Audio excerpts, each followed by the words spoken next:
नमस्कार दोस्तों, मैं doctor Saumil Mandalia Apollo hospital Ahmedabad से कंसल्टेंट स्पाइन सर्जन हूँ।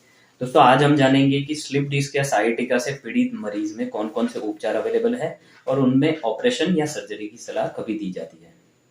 दोस्तों सबसे पहली और सबसे महत्वपूर्ण बात जो जानने लायक है वो ये है कि स्लिप डिस्क और साइटिका से पीड़ित 90 से 95% मरीजों को कभी भी ऑपरेशन की जरूरत नहीं होती है और ना ही उनको ऑपरेशन का सुझाव दिया जाता है। दोस्तों सबसे पहले कोई भी मरीज को दवाई और आराम के सुझाव दिए जाते हैं। दवाई जिससे दर्द कम हो, नसों के ऊपर की सूजन कम हो और स्पेसिफिक नसों के ऊपर काम करे, ऐसी दवाइयों का इस्तेमाल किया जाता है। आराम मरीज को 5 से 7 दिन तक कहा जाता है, जिसमें आगे झुकने के लिए मना कहा जाता है और जमीन पे बैठने के लिए मना कहा जाता है। दोस्तों 5 से 7 दिन के बाद जिन जिन मरीज में 70 से 80% जितना दर्द में फर्क पड़ा हो, उनको हम फिजियोथेरेपी और व्यायाम के सुझाव देते हैं।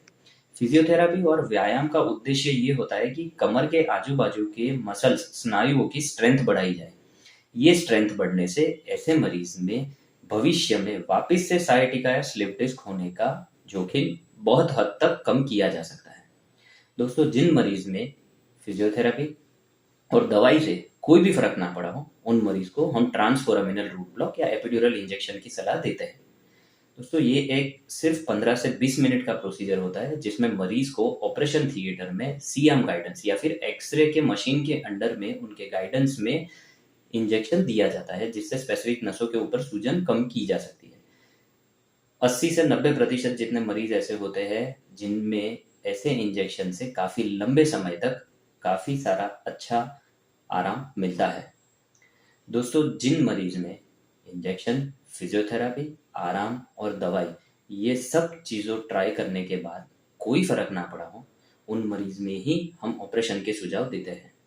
दोस्तों ऑपरेशन के सुझाव दूसरे 4-5 रीजन में भी दिए जाते हैं, जो है जैसे मरीज को लकवे की असर आ गई हो, हाथ पैर में कमजोरी आ गई हो, संडास पेशाब में दिक्कत आने लगी हो, या फिर उनका चलने का डिस्टेंस, जो चलने की जो दूरी है वो 100 मीटर से भी कम हो गई हो, ऐसे मरीज में ही ऑपरेशन के सुझाव दिए जाते हैं।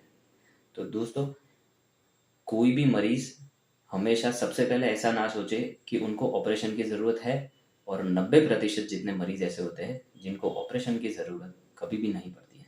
Thank you. नमस्कार।